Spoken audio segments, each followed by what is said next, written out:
Assalamualaikum warahmatullahi wabarakatuh. Selamat sore saudaraku, masih terus bersama saya Gidi Wantoro, channel yang membahas untuk memaksimalkan potensi yang ada di dalam diri. Nah, sore ini enaknya kita bahas tentang keajaiban sholawat ya saudaraku.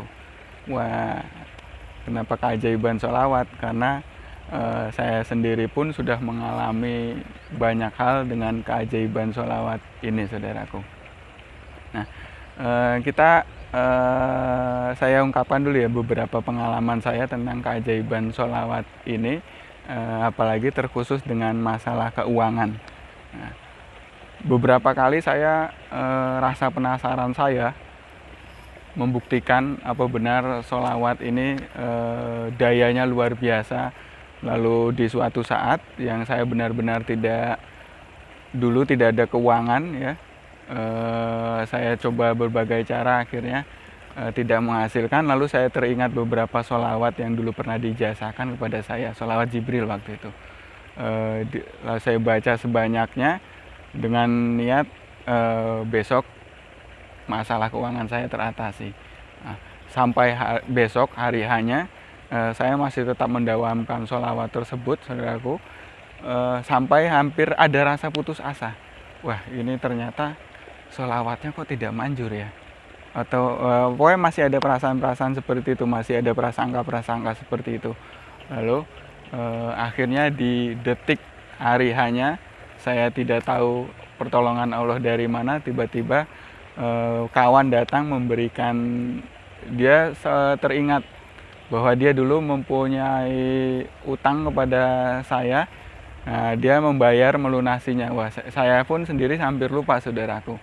Wah, ternyata, dan bukan hanya uang hutangnya saja yang dibayar, bahkan dia memberikan bonus-bonus kelebihan karena dia dipercaya di jabatan tertentu. Wah, ini luar biasa. Dan itu saudaraku tidak hanya sekali dua kali saya membuktikannya itu, betapa besar daya atau power sholawat itu sendiri. Nah saudaraku, sebenarnya apa sih, kenapa sih kita harus bersholawat? Di dalam Al-Quran, Allah memerintahkan untuk umatnya melakukan sholat, tetapi Allah tidak sholat. Allah memerintahkan zakat, Allah juga tidak berzakat. Allah memerintahkan berpuasa, tetapi Allah juga tidak berpuasa. Hanya satu-satunya perintah Allah, Allah memerintahkan umatnya bersholawat, yang Allah sendiri juga bersholawat. Tetapi beda sholawatnya Allah kepada Muhammad, juga sholawatnya kita kepada Nabi Muhammad. Sholawat Allah kepada Nabi Muhammad, dia memberikan daya sebuah energi yang luar biasa kepada Nabi. Begitu juga pun malaikat bersholawat kepada Nabi Muhammad, yaitu malaikat memberikan pendampingan atau pengawalan kepada Nabi besar Muhammad. Lalu kita umatnya bersholawat ini memberikan apa saudaraku? Sebenarnya gini, kalau ditelusuri dari awal, bahwa kita sebenarnya dari awal ya, saya ceritakan lagi dari awal, pertama kali diciptakan adalah manusia. Wah, geger ini langsung. Pertama kali diciptakan bukan manusia, ternyata ada yang bilang pertama kali diciptakan adalah iblis, ada yang bilang malaikat, ada yang bilang alam semesta ini dan sebagainya. Tetap saya bantah bahwa yang pertama kali diciptakan adalah manusia, tapi bukan berbentuk jasad. Nah, manusia yang oleh kalangan orang-orang santri disebut dengan Nur Muhammad. Nah, jadi pertama kali yang diciptakan adalah Nur Muhammad, manusia yang belum berbentuk jasad. Nah, dengan alasan Nur Muhammad inilah Allah menciptakan alam semesta beserta isinya. Bahkan ada di beberapa ayat yang mengatakan, jika tidak karena engkau Nur Muhammad, aku tidak akan menciptakan alam dan seisinya ini. Nah, dari situlah, dari Nur Muhammad itulah diciptakannya matahari, bulan, bintang, bumi dan sebagainya, sampai ke Nabi Adam hingga keturunannya. Dan lahirlah Muhammad yang berbentuk jasad, yaitu Muhammad bin Abdullah.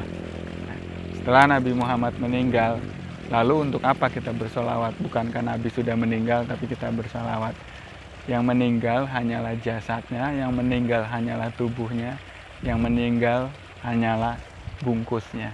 Tapi isi dari semua itu tetap ada dan sampai sekarang masih ada. Nah, saudaraku, Nabi Muhammad di sini bukan hanya untuk kalangan umat Islam, umat Muslim. Dikatakan dalam Al-Quran bahwa Nabi Muhammad rahmatan lil alamin. Artinya, Nabi besar Muhammad rahmat bagi seluruh alam, rahmat bagi seluruh makhluk, rahmat bagi seluruh dimensi kehidupan. Artinya semua mencakup. Nah, lalu kita bersolawat ini artinya ada sambung rasa, ada konektivitas antara jiwa kita dengan Nur Muhammad tersebut. Kalau dipikir-pikir, hakikatnya memang semua yang ada di alam ini mengandung Nur Muhammad. Seperti di dalam tubuh kita juga mempunyai energi Nur Muhammad, di dalam hewan, di dalam tumbuhan, dan di alam galaksi-galaksi yang ada di semesta ini semuanya mengandung Nur Muhammad. Bahkan di tubuh kita pun, di beberapa keilmuan ada keilmuan yang khusus membangkitkan Nur Muhammad yang ada di dalam tubuh. Next kita bahas lain waktu. Nah, kita kembali ke masalah sholawat, saudaraku. Nah, di dalam sholawat ini kita menyambungkan konektivitas. Ada koneknya antara jiwa kita dengan rasa, dengan energi Nur Muhammad. Nah, setelah kita membaca sholawat, jiwa kita tersambung. Dengan tersambungnya jiwa kita itu, kita minta kepada Tuhan, ya Allah, dengan berkah, dengan rahmat, dengan berkah sholawat, dengan rahmat sholawat, dengan mukjizat sholawat, kabulkanlah doaku ini. Ya. Jadi bukankah kekasih Tuhan itu Muhammad SAW? Nah, jika kita minta kepada Tuhan, kita merayu juga kekasihnya untuk dimintakan kepada Tuhan, apa coba yang tidak dikabulkan? Semua pasti dikabulkan, itu sudah janji Tuhan, saudaraku. Beberapa kali saya juga tidak percaya, artinya saya masih terus membuktikan. Waktu itu saya masih dijual beli online, ya, saudaraku. Saya membuktikan sholawat Muhammad, sehebat apa ini sholawat Nabi ini. Lalu waktu itu saya menjual HP yang pasarannya waktu itu harganya 500.000. Saya ingin itu terjual 700.000. Coba bayangkan. Pasarannya 500.000 tapi saya ingin terjual 700.000. Nah, dengan saya yakin nih, saya membaca sholawat agar ya Allah kabulkanlah, agar laku 700.000. Waktu itu saya lupa tahun berapa. Sampai semalaman saya tidak terhitung membacanya, yang penting saya baca terus sampai esoknya ada pembeli lewat telepon langsung, dia berminat dengan barang saya. Oke, ternyata deal harga 500.000. Wah, di sini saya rasa apa ya? Tadi kayak rasa prasangka buruk ada, namanya manusia ya. Wajar sekali. Akhirnya dengan deal ketemuan di suatu tempat, kita ketemu deal 500.000. Oke, ya udah, mungkin memang belum rezeki saya karena saya pengennya 700 tapi lakunya 500, tapi memang pasarannya segitu, saudaraku. Lalu di saat sudah hari hanya ketemuan, orangnya terburu-buru dengan uangnya kalau nggak salah waktu itu ribuan dan puluhan, pokoknya recehan, tebal sekali. Ini mas 500.000, saya nggak hitung ya, saya buru-buru. Oke, deal. Setelah dicek deal, saya kembali pulang ke rumah. Ternyata saya hitung uangnya ada 700.000. Waduh, ini kok 700.000, kelebihan 200.000. Saya telepon lagi orangnya, mas uangnya kelebihan 200.000, ini 700.000. Waktu itu orangnya balas, waduh mas, posisi saya sudah jauh sekali, mau balik lagi ke sana jauh. Ya udah, saya ikhlaskan buat jenengan saja. Subhanallah, bukan cara Allah memberikan, mengabulkan apa yang saya inginkan. Sekali lagi saya langsung bersyukur. Ternyata percaya atau tidak percaya, mukjizat atau khasiat atau keramat atau barokah dari sholawat benar-benar ada. Nah, saudaraku, waktu itu sholawat yang saya amalkan sangat ringan sekali. Artinya pendek sekali, hanya sallallahu ala Muhammad, sallallahu ala Muhammad, sallallahu ala Muhammad. Di kalangan santri atau kiai, sholawat ini disebut dengan sholawat Jibril.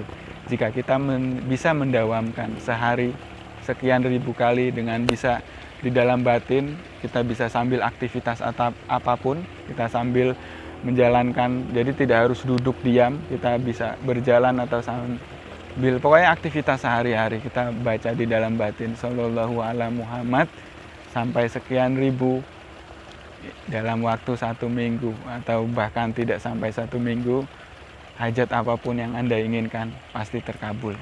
Nah, saudaraku, sekilas tentang keajaiban sholawat yang memang sudah saya buktikan sendiri. Semoga menjadi pemahaman atau menambah wawasan bagi saya dan saudaraku semua. Terima kasih. Wassalamualaikum warahmatullahi wabarakatuh.